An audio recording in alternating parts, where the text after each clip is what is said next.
Good morning. Now is a little bit past 11 o'clock in the Finnish local time. So I finished my breakfast and checking on the news. Then, boom. Yes, here's the news. So the Finnish president and the prime minister, they have confirmed in this morning in a news press statement that yes, they are supporting Finland to submit the application for NATO. So, as a foreigner living in Finland, it's a little bit scary now that there might be a war coming between Finland and Russia. So, how did I cope with it? So, I basically did two things last month at the close to the end of April. So, the first thing I did is to prepare my family emergency supply kit at home. I follow the advice from this Finnish local website, 72 tuntia.fi. Tuntia means hours in Finnish local language. In principle, this website is telling you that for an emergency, you should have an essential supply well enough to cover 3 days. That is 72 hours. And here's the PDF file of the list. Um, I think I have some of these essential things already stocked at home.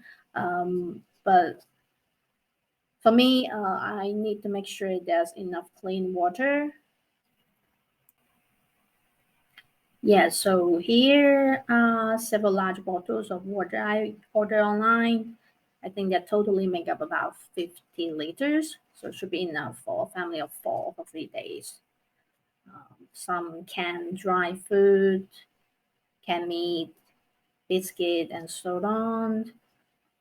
Um, canned vegetables and fruit, flashlight, batteries, disinfection supplies, medicine, band-aid.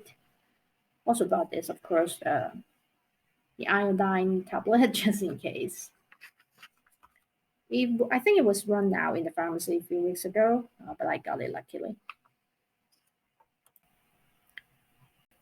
And the second thing I need to do is to find the closest public bomb shelter near my home and just pay a visit, check it out, where exactly it is. Plan the escape road in advance.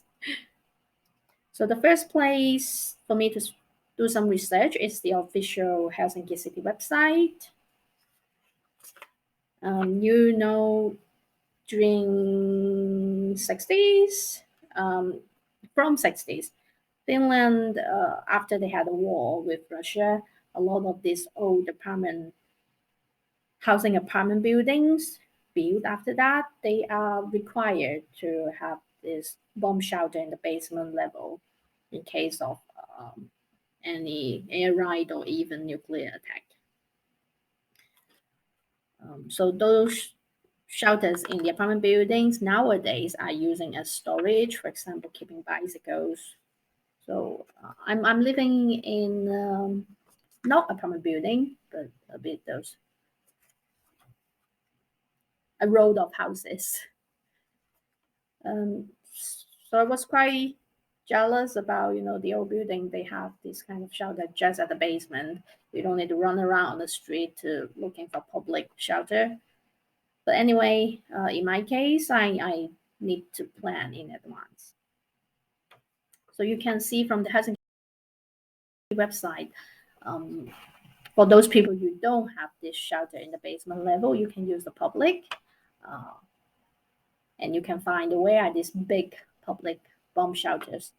In the center, there are many. You can see there are 14, and I did find the one that closest to my home, and I'm going to drive there and have a look where exactly is the entrance.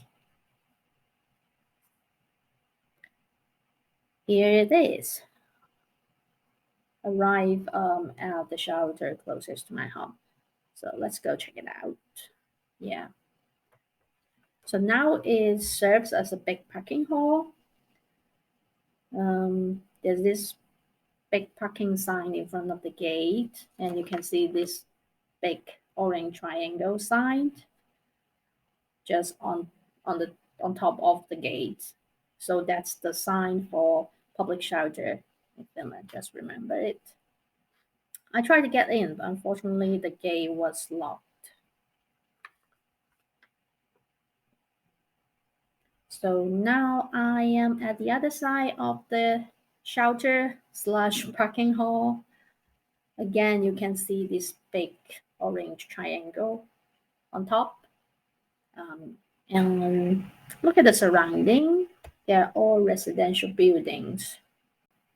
And further down here, it is actually a metro station.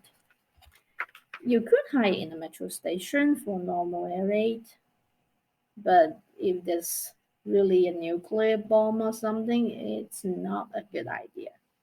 You would definitely need to get into the proper big shelter like this big one. Yeah. So it is about 15 minutes walk from my home. At least now I know where exactly is the entrance. Okay, so those two things are done. Maybe it will help, maybe it will not. But I don't care. I'm calm now. I need to live my normal life. Remember to subscribe, like, and comment. Thank you.